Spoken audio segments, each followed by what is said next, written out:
에밀리 브론테 폭풍의 언덕.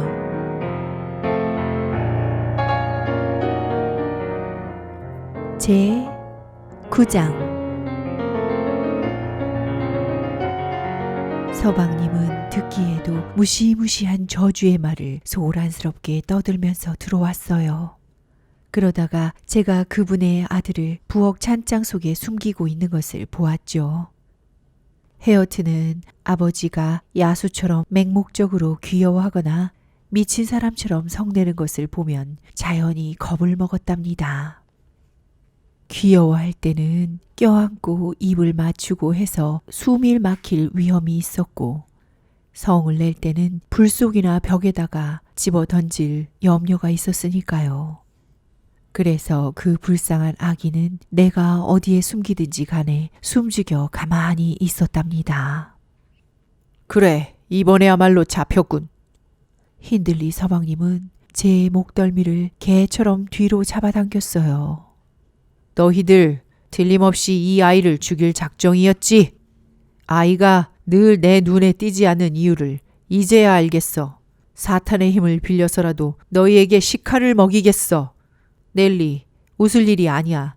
이제 막 케네스 녀석을 블랙호스 늪에 거꾸로 쳐박고 오는 길이라고. 하나나 둘이나 마찬가지지. 너희들 가운데 하나를 죽이고 싶어. 그러지 않고는 편하질 않겠어. 저는 식칼을 삼키긴 싫어요, 힌들리 서방님. 저는 대답했죠. 그걸로 구운 청어를 자르고 있었는걸요. 죽이시겠다면 총으로 쏴 죽이는 게 좋겠어요. 차라리 지옥에 떨어지는 게 나을 거야. 정말 그렇게 해주지. 집안의 질서를 바로잡는 짓을 방해하는 법은 영국에 없지. 그런데 내 집안은 몸소리가 쳐질 정도야. 자, 입 벌려. 그분은 말했습니다. 그분은 식칼을 들고 그 끝을 제 이 사이로 밀어넣었어요. 하지만 저는 그분의 주정 따윈 별로 겁나지 않았답니다. 저는 침을 탁 뱉고 그 맛이 고약해서 어떠한 일이 있어도 먹지 않겠다고 일러드렸어요. 허! 그분은 저를 놓으면서 말했어요. 저 흉측한 쬐그만 녀석은 헤어튼이 아니군. 넬리, 이건 잘못됐어.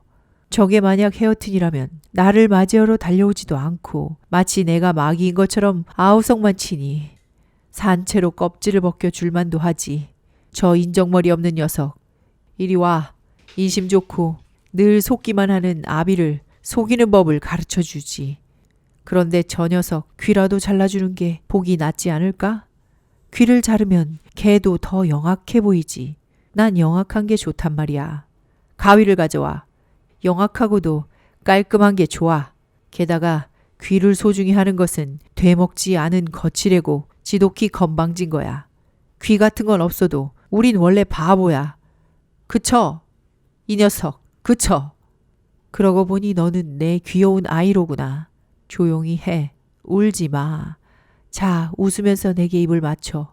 뭐? 싫다고? 헤어튼, 이 녀석. 입을 맞춰. 정말 이런 괴물 같은 녀석을 기르진 않았는데. 이 녀석의 모가지를 확 부러뜨려 놓을 테다. 불쌍한 헤어튼은 아버지의 품 안에서 있는 힘을 다해 울부짖으며 발버둥 쳤어요. 그리고 위층에 데리고 가서 난간 너머로 져들었을 때는 갑절이나 더 크게 울었죠. 아이가 놀라서 발작이라도 일으키겠다고 저는 소리를 치면서 구하려고 달려갔어요. 제가 달려갔을 때 힌들리 서방님은 난간 밖으로 몸을 내밀고 손에 든 게 무엇인지 거의 잊어버린 채 밑에서 들려오는 소리에 귀를 기울이고 있었어요. 저게 누굴까? 서방님은 계단 밑으로 가까이 다가오는 발소리를 들으며 물었어요. 그게 히스클리프의 발소리라는 것을 알고서 그에게 이쪽으로 오지 못하게 할 양으로 저도 몸을 내밀었지요. 그런데 제가 헤어튼에게서 눈을 떼는 순간 그 아이는 갑자기 뛰어올라 부주의하게 안고 있던 아버지의 품에서 밑으로 떨어졌어요. 아찔한 공포를 경험할 틈도 없이 우리는 아이가 무사하다는 것을 알았답니다. 그 아슬아슬한 순간에 히스클리프가 바로 밑에 와 있어서 떨어지는 아이를 본능적으로 받았던 것이지요. 그러고는 아이를 세워 안으며 누가 사고를 냈는지 알아보려고 위를 쳐다봤어요. 언쇼 서방님의 모습을 본 그의 얼굴이란 복권을 5실링에 팔아버린 구두쇠가 그 다음날 그 때문에 5,000파운드를 놓쳤다는 것을 알았을 때보다도 더 어이없는 표정이었죠. 그의 얼굴에는 그 자신이 오히려 자기의 복수심을 방해하는 수단이 되어버린 데 대한 더할 나위 없는 괴로움이 말보다도 더 뚜렷이 나타나 있었어요. 아마 두려웠더라면 헤어튼의 골통을 쳐부수고서라도 자기의 실수를 보상하려 했을 거예요. 그런데 헤어튼이 구조된 것을 우리가 보고 만 것이죠. 저는 곧 밑으로 내려가서 제게 맡겨진 소중한 아기를 꼭 껴안았어요. 힌들리 서방님은 술도 깨고 창피하기도 해서 저보다도 천천히 내려왔어요. 네가 잘못한 거야, 엘렌. 아이를 내 눈에 띄지 않는 곳에 뒀어야 했고 내게서 아이를 데려갔어야 했어. 어디 다친 데는 없어? 서방님은 물었어요. 다쳤느냐고요? 저는 화를 내며 외쳤어요. 죽지는 않더라도 바보가 됐을 거예요. 정말. 서방님이 아기를 어떻게 대하는지 보러 아기 엄마가 무덤에서 나오지 않았을지 모르겠네요. 서방님은 이교도보다도 더 고약해요. 당신 혈육을 그렇게 다루시다니. 옆에 제가 있는 것을 알고 무서운 것도 잊어버리고 울음을 그친 그 아이를 힌들리 서방님이 만지려고 했어요. 하지만 아버지의 손가락이 닿자마자 아기는 전보다 더 큰 소리로 비명을 지르며 경련이라도 일으킬 듯이 몸부림쳤어요. 건드리지 마세요. 저는 말을 계속했습니다. 아기는 서방님을 미워해요. 다들 미워하죠. 정말이에요. 행복한 가족을 거느리셨군요. 서방님 처지도 훌륭하시고요. 머자나 더 훌륭한 처지가 되겠는걸, 넬리. 마음이 비뚤어져 버린 사람은 다시 냉혹한 성미로 돌아가서 껄껄 웃었어요. 지금 그 아이를 안고 저쪽으로 가줘. 히스클리프도 들어. 너도 내 곁에서 멀찍이 비키란 말이야. 오늘 밤엔 죽이지 않겠어. 내가 집에 불이라도 지른다면 어떻게 될지 모르지만 하지만 그것도 내 마음이지. 이렇게 말하면서 힌들리 서방님은 찬장에서 1파인트짜리 브랜디병을 꺼내와서는 큰 잔에 조금 따랐어요. 아니, 안 돼요. 저는 애원했어요. 힌들리 서방님, 제 말을 들으세요. 서방님 자신은 상관없으셔도 이 불행한 아이만은 예쁘게 생각하세요. 누가 길러도 나보단 낫겠지. 그분은 대답했어요. 자신의 영혼도 소중히 생각하세요. 저는 그분의 손에서 잔을 뺏으려 애쓰면서 말했어요. 싫어. 반대로 그것을 만든 조물주를 벌하기 위해서라면 내 영혼쯤 지옥에 보내는 일이라도 기꺼이 할 용의가 있어. 내 영혼의 온전한 파멸을 위해서 건배. 그분은 신을 모독하며 소리쳤어요. 그분은 독주를 마시고는 갑갑한 듯이 우리에게 가라고 했어요. 그리고 마지막에는 무시무시한 저주를 한바탕 늘어놓았는데 되풀이하거나 다시 생각하기도 역겨울 정도로 지독한 것이었어요. 저 녀석이 술로 돼지지 않는 게 이상해. 히스클리프는 힌들리 서방님이 문을 닫고 나가자 서방님이 늘어놓은 저주를 흉내내면서 말했어요. 마실 만큼 마시고는 있지만 몸이 좋으니까 죽지 않는 거지. 케네스 선생은 그가 기머튼 쪽 사람 중 누구보다도 오래 살 테고 100발이 될 때까지 죄를 짓다가 죽을 거라며 자기의 앞말을 걸고 내기라도 하겠다고 하고 있어. 운 좋게 어떤 사고라도 일어나지만 않는다면 말이야. 저는 부엌으로 들어가서 귀여운 아기를 재우려고 했어요. 히스클리프는 방으로 해서 헛간으로 갔다고만 생각하고 있었죠. 그런데 나중에 보니까 불 있는 데서 먼 벽 옆에 긴 의자에 드러누워 잠자코 있었기 때문에 등이 높은 긴 의자에 가려서 보이지 않았을 뿐이었답니다. 저는 헤어튼을 무릎 위에 올려놓고 흔들면서 이렇게 시작하는 노래를 흥얼거리고 있었어요. 이슥한 밤에 아기가 울면 무덤 속 어머니가 엿들으시고, 그때 캐시 아씨가 자기 방에서 그 소동에 귀를 기울이고 있다가 머리를 내밀고 속삭였어요. 혼자 있어, 넬리? 그래요, 아가씨. 저는 대답했어요. 아가씨는 들어와서 불 가까이 다가왔어요. 저는 그녀가 무슨 말을 하려는가 하고 쳐다보았어요. 곤란한 듯한 걱정스러운 표정이었어요. 무슨 말을 하려는 듯 입술이 반쯤 열리고 숨을 들이셨지만 그것은 말을 이루지 못하고 한숨이 되어 나왔어요. 저는 아가씨가 조금 전에 제게 한 짓을 잊지 않고 있었던 터라 모르는 척하고 노래를 불렀어요. 히스클리프는 어디 갔어? 아가씨는 제 노래를 가로막으면서 묻더군요. 마구간에서 일하고 있을 거예요. 저는 대답했어요. 히스클리프가 거기 없는 것 같았으니까요. 아마 긴 의자 뒤에서 잠이 들었던 모양이죠. 그러고 나서도 오랫동안 말이 끊겼어요. 그동안 개설인 아가씨의 뺨에서 눈물이 한두 방울 바닥에 떨어지는 것이 보였어요. 자기의 부끄러운 행동을 슬퍼하고 있는 것일까 하고 저는 혼자 생각했어요. 그렇다면 그건 지금까지 없던 일이었죠. 하고 싶은 말이 있으면 자기가 할 일이지 내가 물어볼 것까지는 없지 하고 저는 생각했습니다. 아니, 그녀는 자기 자신의 걱정 외에는 어떠한 일에도 별로 마음을 쓰지 않았을지도 몰라요. 아이 참! 아가씨는 마침내 외쳤습니다. 나는 참 불행해. 안 됐군요. 저는 말했습니다. 아가씨는 성미가 까다로워요. 친구는 그렇게 많고 걱정은 그렇게 적은데도 만족할 줄을 모르잖아요. 넬리, 비밀을 지켜주겠어? 아가씨는 이렇게 조르면서 제 옆에 무릎을 꿇고 도무지 화낼 만할 때 화를 내지 못하게 하는 그러한 매력적인 눈초리로 제 눈을 쳐다보는 것이었어요. 지킬 만한 비밀이요? 저는 마음을 조금 누그러뜨리면서 물었어요. 그래, 괴로워서 털어놓지 않고는 못 베기겠어. 어떻게 해야 할지 알고 싶어. 오늘 에드거 린튼이 청혼을 해서 대답해버렸어. 내가 동의했는지 거절했는지는 덮어두기로 하고 내가 마땅히 어떻게 했어야 했는지 말을 해줘.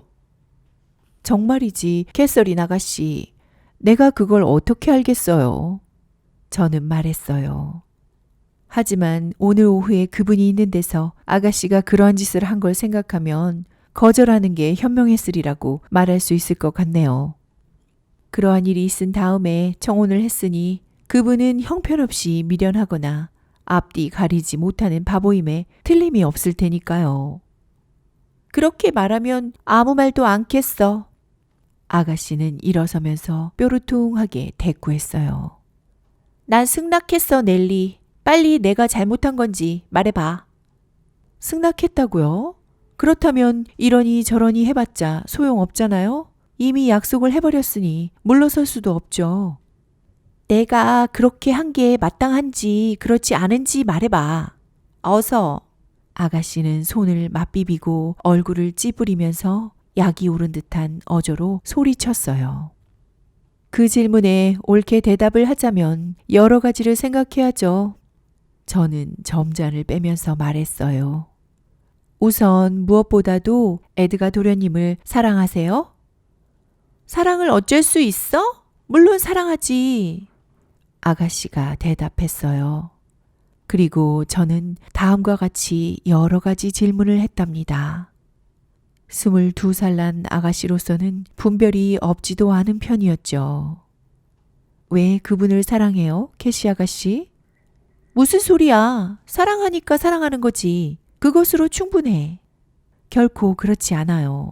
이유를 말해야만 해요. 글쎄, 그이는 잘생기고 함께 있으면 즐거우니까. 안 돼요. 라는 것이 제 의견이었어요. 그리고 그이는 젊고 명랑하니까. 그래도 안 돼요. 그리고 그이는 나를 사랑하니까. 그것은 중요하지 않아요. 그리고 그는 재산을 많이 물려받을 거고 나는 근방에서 제일 가는 부인이 되고 싶고 그렇게 훌륭한 남편을 둔 것이 자랑스러울 테니까. 제일 못 쓰겠군요. 자, 이번에는 아가씨가 얼마나 그를 사랑하는지 말해봐요. 다른 사람과 마찬가지지. 바보 같아, 넬리. 조금도 바보 같지 않아요. 대답해봐요. 그이가 살고 있는 땅, 그의 머리 위의 하늘, 그이의 손에 닿는 모든 것, 그리고 그이가 말하는 모든 말을 다 사랑하지. 그이의 모든 표정, 그이의 모든 행동, 그리고 그이의 전부를 사랑해. 그러면 됐지. 그렇다면 왜 그렇게 좋아졌을까? 싫어. 놀리는 거지? 성미가 아주 고약한데? 농담 아니야. 아가씨는 얼굴을 찌푸리면서 불 있는 대로 얼굴을 돌렸어요. 농담하는 게 아니에요, 캐서린 아가씨. 저는 대답했죠. 아가씨는 에드거 도련님이 잘생기고 젊고 명랑하고 돈 많고 그리고 당신을 사랑하기 때문에 사랑한다고 했죠. 하지만 마지막 이유는 아무 뜻이 없어요. 아마 그것이 없어도 아가씨는 사랑할 거예요. 그리고 설사 그분이 아가씨를 사랑한다고 하더라도 앞에 4가지 매력이 없다면 아가씨는 그분을 사랑하지 않을 거예요. 그렇지. 그렇고 말고. 그렇다면 나는 불쌍하기만 생각할 거야. 그가 보기 싫고 촌뜨기라면 아마 그를 미워하겠지.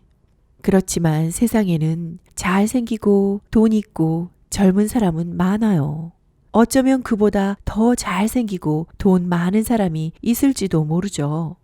그렇다면 왜 그런 사람들은 좋아할 수 없나요? 그런 사람이 있다고 하더라도 내 눈앞에는 없잖아. 난 에드거 같은 사람은 본 적이 없거든. 몇 명쯤 볼지도 모르죠. 그리고 그이가 항상 잘생기고 젊지는 않을 거고 언제까지나 재산을 유지하지 못할지도 모르죠.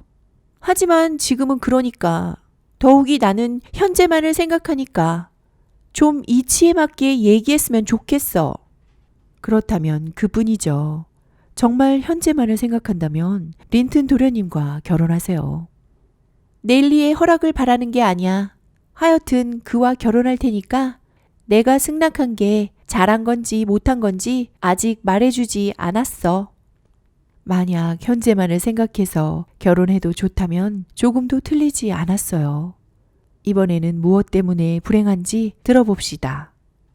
서방님은 좋아하실 거고 린튼 씨 부부도 반대 안 하실 거예요.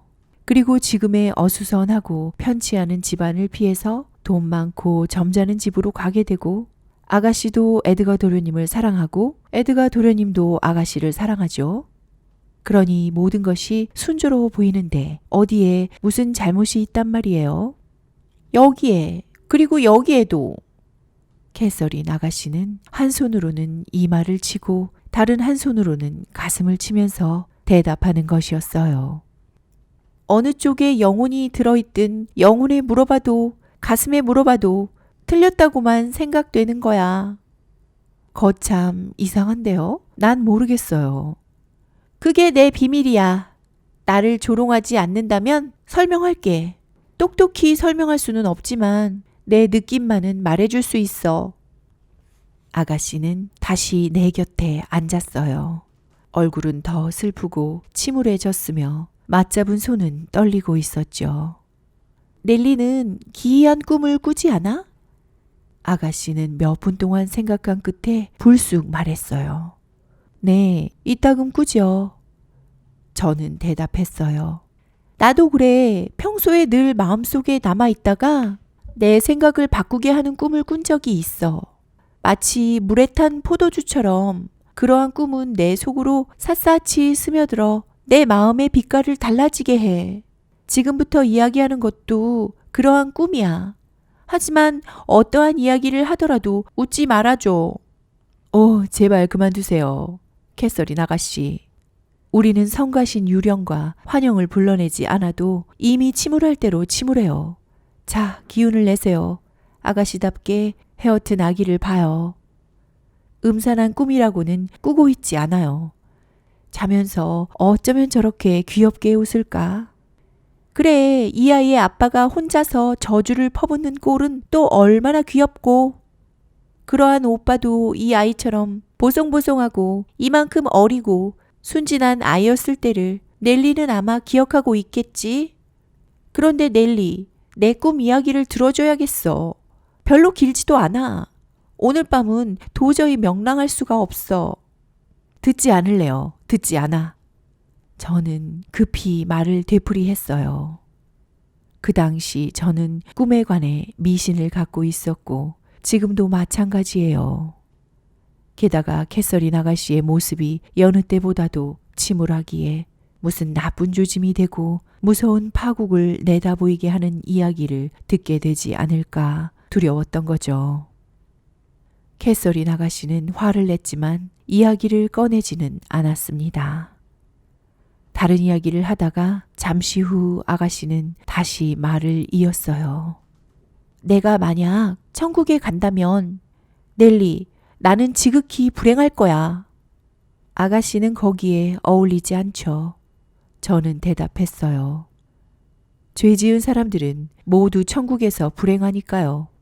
그런 게 아니야. 한 번은 내가 천국에 간 꿈을 꾸었어. 꿈 이야기는 듣지 않겠어요. 캐서린 아가씨, 그만 가서 잘래요.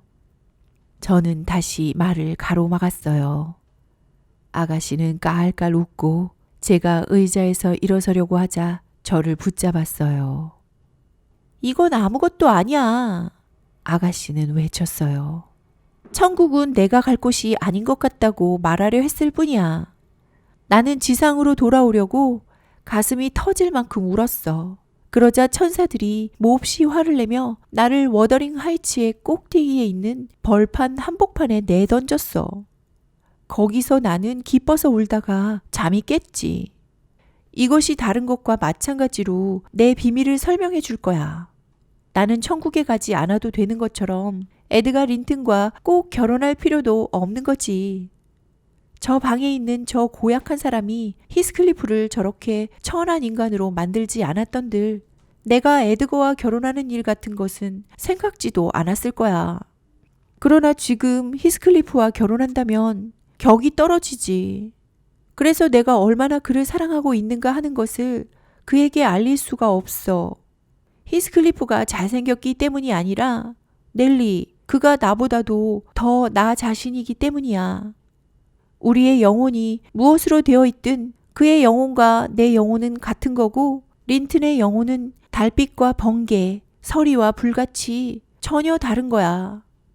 이 말이 끝나기 전에 저는 히스클리프가 옆에 있다는 것을 깨달았답니다. 약간 움직이는 기척이 나기에 그쪽을 돌아다 보니 그가 긴 의자에서 일어나서 가만히 나가버리는 것이었어요.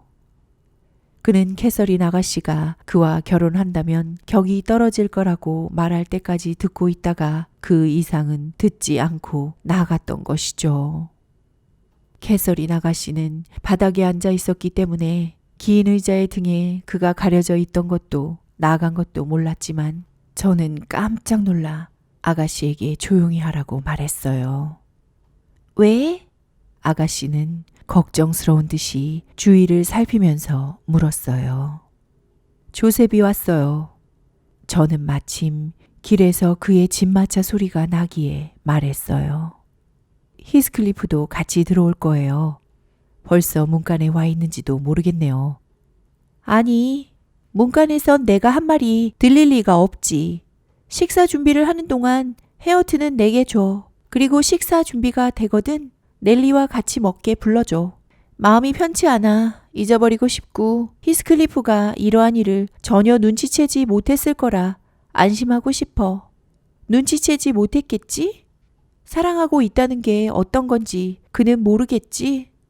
아가씨가 알고 계신다면 그도 모르리란 법 없죠. 저는 대꾸했습니다. 만약 히스클리프가 아가씨를 좋아한다면 그보다 불행한 사람은 없어요.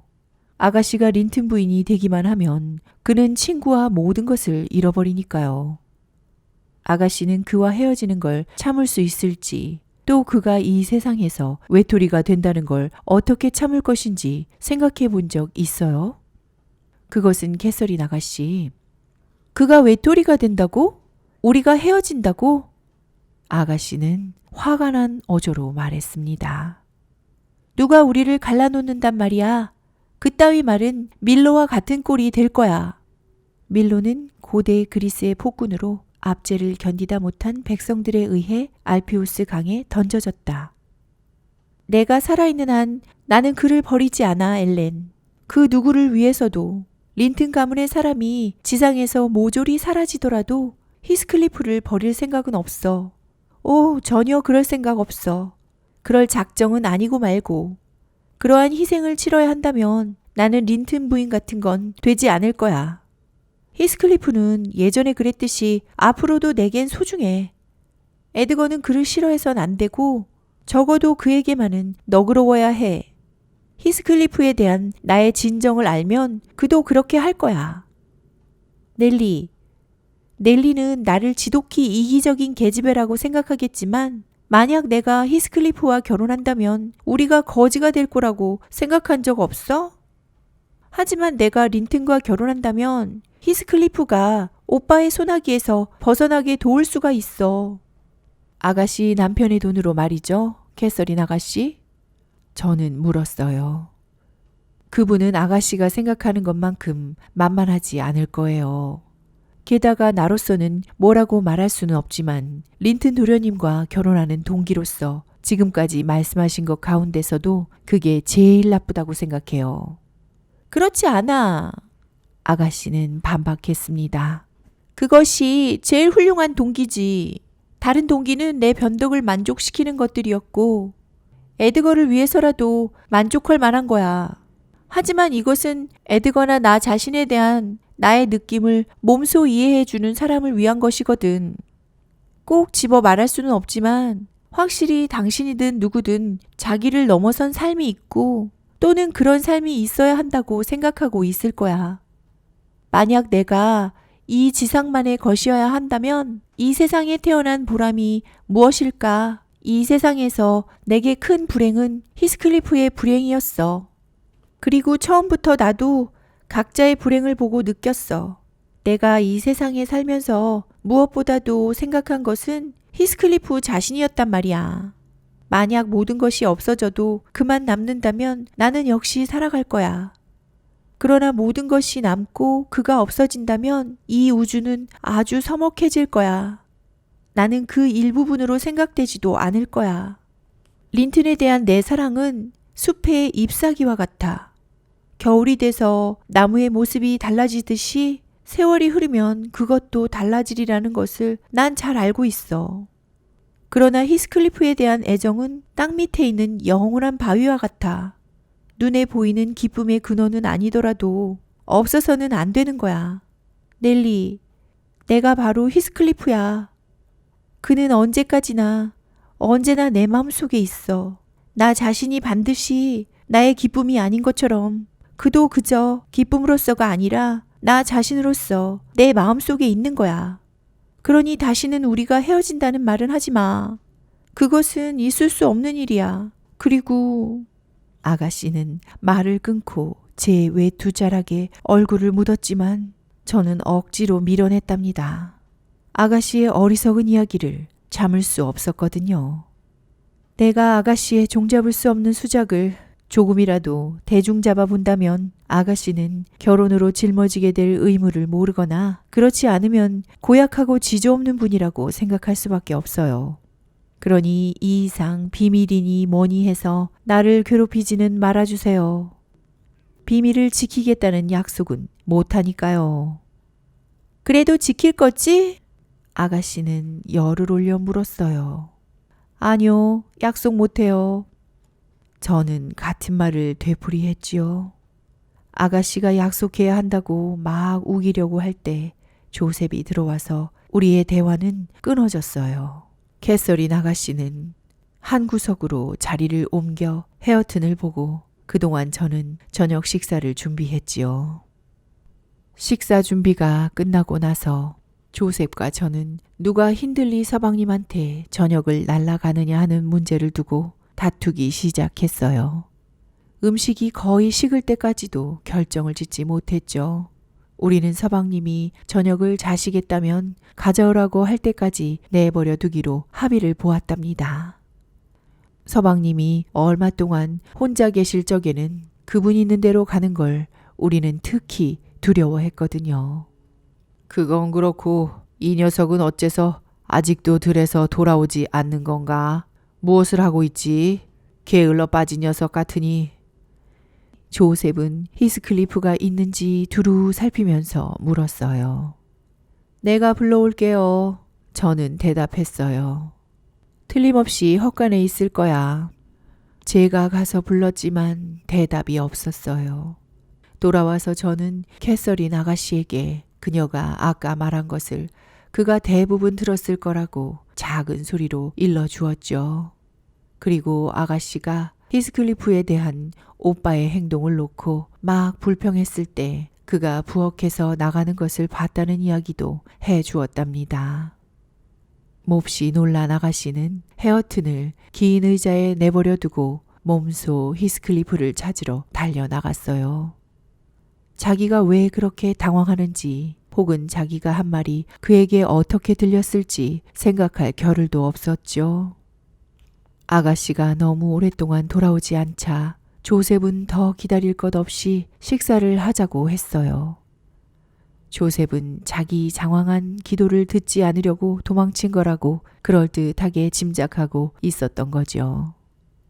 못할 짓이 없는 녀석들이라고 말하더군요. 그리고 그들을 위하여 그날 밤에는 보통 15분 동안의 식전 기도에다가 특별 기도까지 붙이고 게다가 식후 기도가 끝난 다음에도 특별 기도를 하나 더 곁들일 판이었는데 그때 아가씨가 쫓아 들어와서 우리한테 길로 뛰어나가 히스클리프가 어디 돌아다니고 있든 당장 찾아오라고 급히 명령했어요. 그에게 이야기할 게 있어. 자러 올라가기 전에 꼭 해야겠어. 아가씨는 말했어요. 대문이 열려 있어. 어디 불러도 들리지 않는 곳에 가 있을 거야. 양우리 꼭대기에서 있는 힘을 다해 외쳤지만 대답이 없었어. 조셉은 처음에는 반대했어요. 하지만 너무 심각해진 아가씨가 반대를 받아들이지 않자 결국 모자를 쓰고 투덜거리면서 나갔죠. 그동안 캐서린 아가씨는 방을 왔다 갔다 하면서 소리치는 것이었어요. 어디 갔나 몰라. 갈 데가 있어야 말이지. 내가 뭐라고 말했지, 넬리? 난 잊어버렸어. 오늘 오후 내가 기분이 언짢은 것에 히스클리프가 화가 났던 건가? 아니, 내가 무슨 말을 해서 그를 슬프게 했는지 말해줘. 제발 돌아왔으면 좋겠어. 제발 돌아왔으면. 아무것도 아닌 걸 가지고 무슨 쓸데없는 소동이에요. 저도 조금은 걱정이 되었지만 이렇게 외쳤습니다. 뭘 그런 하잘것없는 일로 걱정을 하세요. 히스클리프가 달밤에 벌판을 얼쩡거리고 우리하고 말하기 싫어서 건초장에 누워있다고 해서 크게 놀랄 것은 조금도 없어요. 틀림없이 거기에 숨어 있을 거예요. 내가 찾아낼 테니 가보세요. 저는 다시 찾아보려고 나갔죠. 그러나 소득은 없었고 조셉의 수색도 마찬가지였답니다. 그 녀석 갈수록 못 쓰겠군. 못 쓰게 되어 가는데. 그는 되돌아오자 이렇게 외치는 것이었습니다. 그 녀석이 문을 활짝 열어놓아서 아가씨의 조랑말이 보리밭을 2이랑쯤 짓밟고 그대로 목장 쪽으로 올라가 버렸어. 내일 주인 어른이 보면 화가 나서 가만히 있지 않을 거야. 그런 부주의하고 쓸모없는 녀석을 그대로 잘도 참으시지. 정말 참을성도 많아. 하지만 언제까지 그럴 수는 없을 거야. 다들 알게 될 테니까. 고견이 그분을 화나게 해서는 안 되지. 히스클리프는 찾았어? 이 바보 영감아? 캐서린 아가씨가 말을 가로막았어요. 내가 시킨 대로 그를 찾은 거야? 그 녀석을 찾느니 말을 찾는 게 낫지. 그게 더 지각 있는 일이지. 이런 밤에 말이든 사람이든 찾을 게 뭐람. 마치 굴뚝 속처럼 캄캄한데 게다가 히스클리프는 내가 휘바람 소리쯤으로 올 녀석이 아니거든. 아씨가 부른다면 모를까. 여름철로는 정말 지도호키도 어두운 밤이었어요. 구름 모양새가 곧 천둥 소리라도 낼 듯 했어요. 그래서 저는 모두 앉아서 기다리는 게 낫겠다고 했지요. 비가 오면 가만히 둬도 틀림없이 돌아올 테니까요. 그러나 캐서린 아가씨는 무슨 말을 해도 가만히 있지를 못했어요. 불안해서 잠자코 있지 못하고 대문과 문간 사이를 노상 왔다 갔다 했지요. 마지막에는 길이 가까운 담 옆에 붙어선 채 제가 뭐라고 하든 천둥이 치고 굵다란 빗방울이 떨어지기 시작하는데도 아랑곳 없이 꼼짝하지 않고 때때로 이름을 부르다가는 귀를 기울이고 그러다가는 울음을 터뜨려 버리는 것이었어요. 아가씨가 몹시 복받쳐서 울 적에는 아기 헤어튼이나 어떤 아이보다도 심했습니다. 자정까지도 우리는 앉아 있었는데 그때 그 언덕 너머로 폭풍이 맹렬히 불어왔어요. 천둥뿐만 아니라 바람도 사나웠고 그 어느 쪽인지 집 모퉁이에선 나무를 마구 부러뜨렸어요. 커다란 가지 하나가 지붕에 떨어져서 동쪽 굴뚝 한 모서리가 무너졌고 돌이며 검댕이 부엌난로 속으로 와르르 떨어졌답니다. 우리는 벼락이 우리 한복판에 떨어진 줄 알았죠. 조셉은 무릎을 꿇고 하느님께 죄 있는 자는 벌하시더라도 족장인 노아와 롯을 생각하시어 옛날처럼 바르게 사는 자들은 살려주십사 하고 기도를 드렸어요. 저도 그것이 정녕 우리에 대한 심판일 거라는 생각까지 들더군요. 요나가 바로 언쇼 서방님이라는 생각이 들어서 아직 살아있는지 확인하려고 그분의 방문 손잡이를 흔들어 보았어요. 요나는 구약 성서의 인물로 하느님의 명령을 거역하고 항해에 나섰다가 풍랑을 만나는 바람에 신의 노여움을 샀다고 여겨져 바다에 던져지나 큰 물고기의 뱃속에서 사흘간을 지내다가 기적적으로 살아났다. 서방님은 들을 수 있는 만큼 큰 소리로 대답했고 그 소리에 조셉은 더욱 요란하게 자기 같은 성자와 주인 같은 죄인 사이에 확실한 구별을 해주십사 하고 고함을 지르면서 기도를 하는 것이었어요. 20분 후에 폭풍은 지나갔답니다. 우리들은 모두 무사했죠. 다만 캐시 아가씨는 고집을 부려 비를 피하지 않고 모자와 숄도 쓰지 않은 채 서 있다가 머리고 옷이고 한박 젖었죠. 아가씨는 방에 들어와서도 온통 젖은 채로 긴 의자에 의자 등을 보고 누워 두 손으로 얼굴을 가렸어요. 자, 아가씨. 저는 아가씨의 어깨에 손을 얹으면서 소리쳤어요. 설마 죽고 싶은 건 아니겠죠? 지금 몇 시인 줄 아세요? 12시 반이에요. 자, 주무세요. 그 어리석은 녀석은 더 기다려도 소용이 없어요. 김어튼에 가서 잘 잘 거예요. 그는 우리가 이렇게 늦게까지 자지 않고 기다리는지 모를 거예요. 힌들리 서방님만 깨어있을 거라 생각하고 주인이 문을 열게 하는 것은 피하고 싶은 걸 거예요. 아니야. 김어튼에는 가지 않았어. 조셉이 말했어요. 틀림없이 늪구멍 바닥이라도 빠져 있을 거야. 이렇게 하느님이 노하시는 데는 다 까닭이 있는 거라고. 아가씨께서도 조심해야겠어요. 다음 차례가 될지도 모르니까. 하느님께 모든 것을 고마워해야 해. 쓰레기 속에서 가려낸 자들을 위해서는 모든 게 잘 되어가고 있는 거지. 성경에서도 그렇게 말하고 있지. 그러고는 성경을 몇 구절 인용하면서 그것이 어디 있다는 것까지 들먹이기 시작했어요.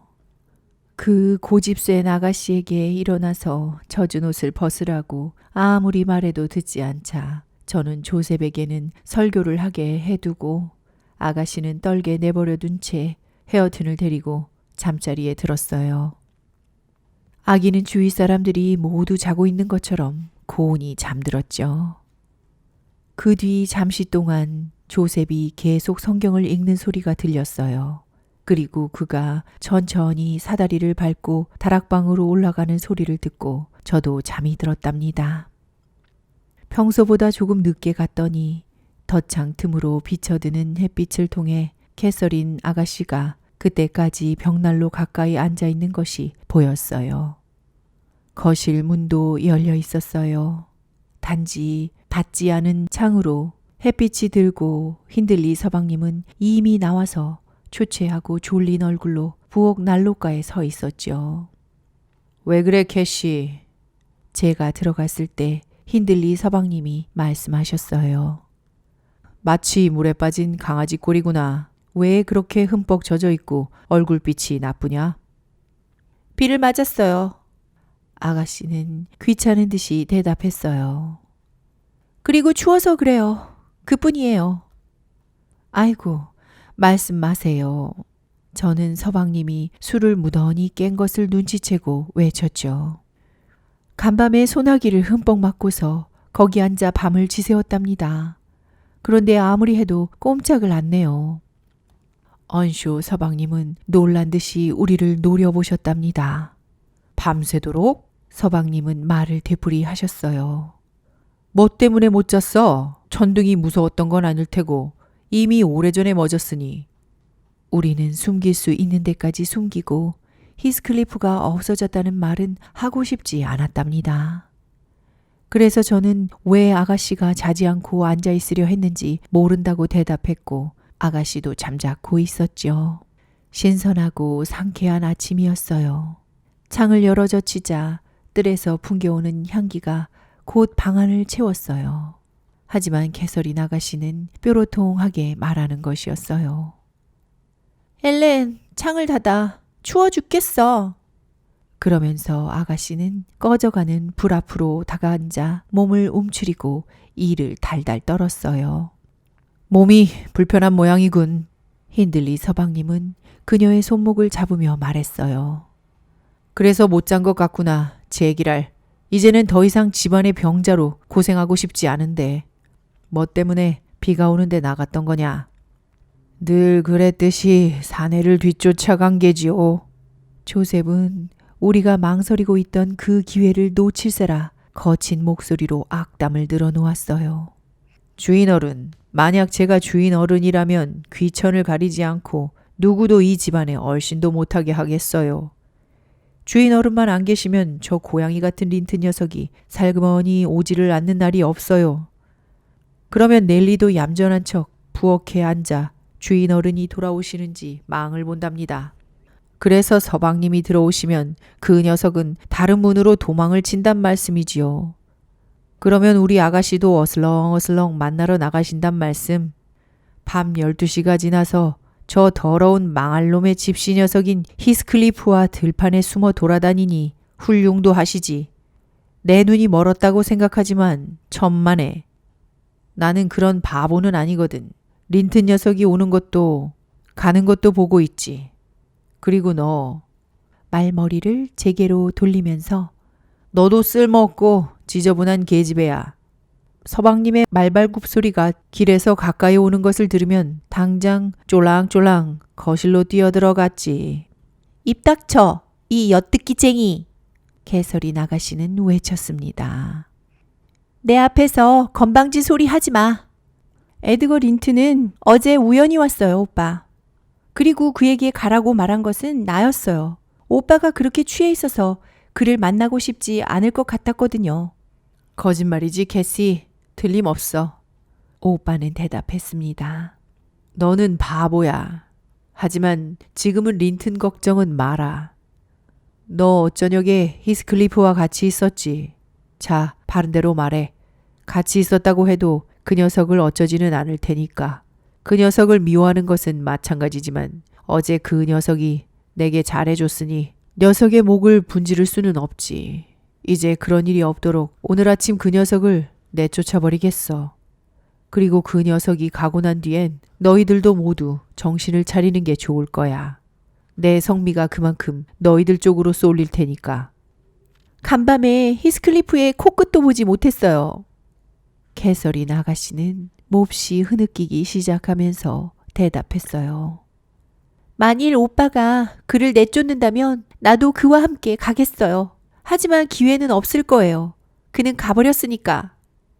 여기까지 말하고 나서 그녀가 슬픔을 억제하지 못하고 울음을 터뜨리는 바람에 그 나머지 말은 잘 알아들을 수가 없었답니다. 힌들리 서방님은 아가씨에게 경멸에 가득 찬 악담을 퍼붓고 당장 아가씨 방으로 들어가든지 아니면 아무것도 아닌 일로 울지 말라고 했어요. 저는 아가씨를 억지로 그 방으로 데려갔죠. 방에서 아가씨가 슬퍼하던 광경을 저는 잊을 수가 없을 거예요. 무시무시했죠.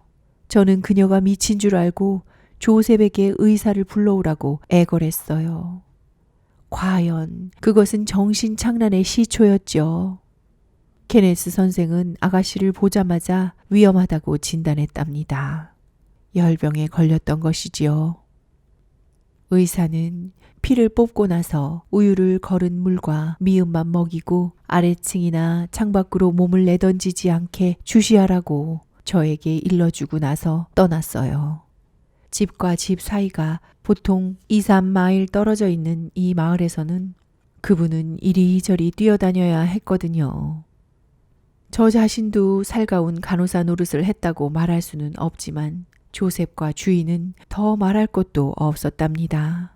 게다가 캐서린 아가씨도 환자로서는 가장 귀찮고 고집이 센 편이었지만 하여튼 병은 이겨나갔죠. 린튼 시댁 노부인께서는 분명히 대여섯 번은 찾아오셔서 이것저것 일들을 바로잡아 주시고 우리 모두를 꾸짖기도 하고 지시를 내리기도 하셨어요. 그리고 캐서린 아가씨가 회복되기 시작했을 때는 아가씨를 드러시 크로스 저택으로 옮기라고 우기셨죠. 그렇게 하는 것을 우리는 매우 고맙게 생각했답니다. 그러나 그분은 가엾게도 당신의 친절을 후회하시게 되었죠. 두 내외분 모두 열병이 옮아 며칠 사이에 돌아가시고 말았거든요. 우리 아가씨는 전보다도 더욱 건방지고 성 잘내고 거만해져서 돌아왔죠. 히스클리프는 천둥이 치고 폭풍이 불던 밤 이후로는 소식이 없었고요. 어느 날 저는 아가씨에게 몹시 화가 나서 히스클리프가 사라진 것도 아가씨 탓이라고 말했답니다. 정말 그렇다는 것은 아가씨도 잘 알고 있었지만요.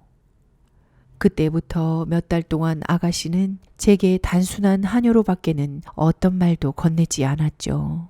또한 조셉도 상대하지 않았어요. 그는 하고 싶은 말은 다 하고 마치 아가씨가 어린아이인 양 여전히 설교를 하고 싶어 했거든요. 그러나 아가씨는 자기 자신을 어른이요 우리의 안주인이라고 생각했고 병을 앓고 난 다음이라 자기를 극진히 대접해줘야 한다고 생각하고 있었답니다. 게다가 의사도 너무 화를 내게 해서는 안 되며 마음대로 하게 둬야 한다고 했고요. 그러니 누구라도 감히 그녀에게 맞서서 대꾸라도 한다는 것은 그녀가 보기에는 살인이나 마찬가지였던 거죠.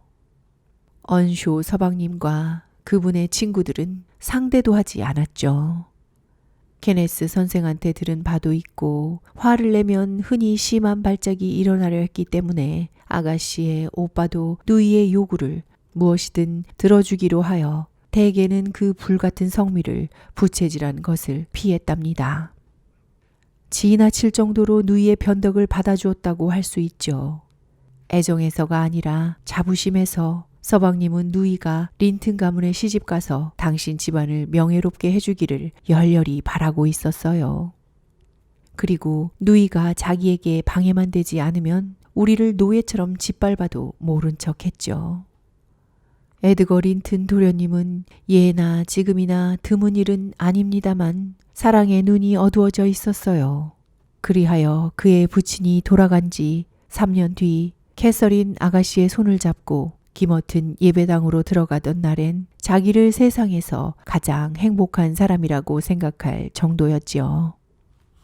저는 워더링 하이츠에서 아가씨를 따라 이 집으로 옮겨왔답니다. 전혀 내키지 않았지만 다들 타이르는 바람에 어쩔 수 없었죠. 아기 헤어튼이 5살이 되어 제가 글자를 가르치기 시작한 참이었거든요. 우리도 헤어지는 것을 슬퍼했지만 캐서린 아가씨는 더욱 심하게 울었지요. 제가 가지 않겠다고 했을 때, 그리고 아가씨가 아무리 부탁해도 제가 움직이려 하지 않았을 때 아가씨는 울면서 남편과 오빠에게 갔어요. 아가씨의 오빠는 제게 짐을 싸라고 명령했어요. 이제 안주인이 없으니 집안의 여자는 소용이 없으며 헤어트는 머지않아 부목사가 맡을 거라더군요. 제가 택할 길은 한 가지밖에 없었죠. 명령에 따를 수밖에요. 저는 주인에게 진실한 사람들을 모두 버린다면 좀 더 빨리 파멸할 뿐이라고 말씀드렸죠. 헤어튼에게는 입을 맞추고 작별 인사를 했어요.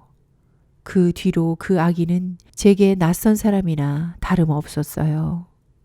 생각하면 퍽 이상하지만 그 아이는 엘렌 딘에 관해서, 그리고 그가 제게는 이 세상에서 가장 소중했고 저도 그에게 그러했다는 걸 틀림없이 깨끗이 잊어버렸을 거예요.